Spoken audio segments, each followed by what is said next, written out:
मा मा हाबाफारि लानाय जाखो? खुलुमबाय। दिनै 28 एप्रिल अर्थात जि रंजालि बैसागु बे जोबनानै थाङाखै, गेजेर नांहांदों। दिनै 28 एप्रिल रंजालि बैसागु एबा नैथि लांदां रंजालि बैसागु फोरबो जों सरलपारायाव मानगोनां दानि CEM मानगोनां प्रमद बर' बिथांनि बिथोन बायदियै खुंफुंनाय जादों। आङो सानदोंमोन जे बेबायदिहाय गाजा गोमजा जागोनखौ, नाथाय नुफैबायदि बा आं जेरैबायदि आसा खालामाखैमोन बिनिख्रुइ बांसिनै साबसिन हामसिनै दिनैनि लांदां रंजालि बैसागुखौ जों फालिनो हादों। बेवहाय आङो 500निफ्राय 600सो सुबुं मानसिखौ आसा खालामदोंमोन, नाथायबा 1000निफ्राय 1200 सुबुं अनजिमानि थुबुर जानायजों जोङो हाबाफारिखौ फालिनो हादों। बेवहाय बारलाम्फा मानगोनां सेरफांगुरिनि जि कालचारेल सेन्टार बिथांनि जि मोसानाय हान्जा बेखौ लानानै जोङो हाबाफारिखौ जागायजेनदों। आरोबाव बेवहाय सरलपारा एरियानिनो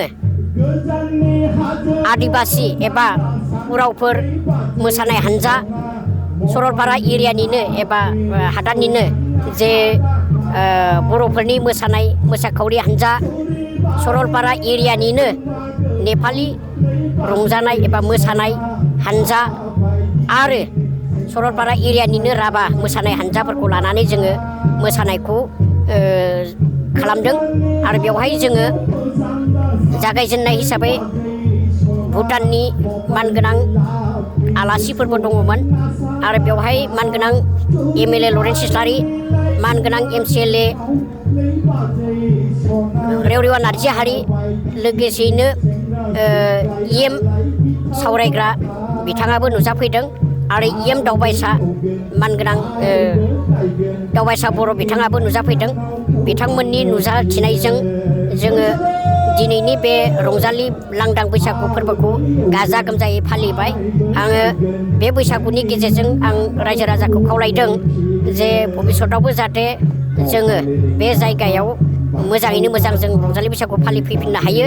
आरोबाव बे बैसागुनि गेजेरजों आं रायजोफोरखौ खावलायदों जे बयबो सुखै सान्थियै थानानै गाजा गोमजायै बिदिनो हारिखौ दैदेनलांनो हायो, राव हारिमु थुनलाइखौ दैदेनलांनो हायो। बिनि थाखाय आङो बयखौबो गुरै खावलायनानै आंनि बुंनायखौ फोजोबबाय। गोजोन्थों।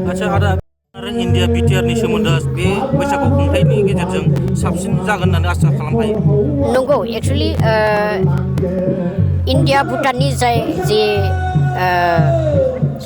सोमोन्दो, बे सोमोन्दोआ थांनाय बावखुंग्रि फेस्टिभेलनिफ्रायनो एसेब्लाबो मोजां जादोंखौ आं मिजिंथिदों। मानो होनोब्ला बावखुंग्रि फेस्टिभेलाव दानि इन्डु भुटाननि जि अर्गेनाइजेसननि जाय जेनेरेल सेक्रेटारि आरो स्पर्ट्सनि जाय डाइरेक्टर बिथांमोना मोनसे हानजा बावखुंग्रियाव थांदोंमोन। आं बेवहाय मोजाङै सिनायामोनब्लाबो बिथांमोनजों लोगोसे जिरायनानै सावरायलायदों आरो आंनो बिथांमोनखौ दैदेनदोंमोन।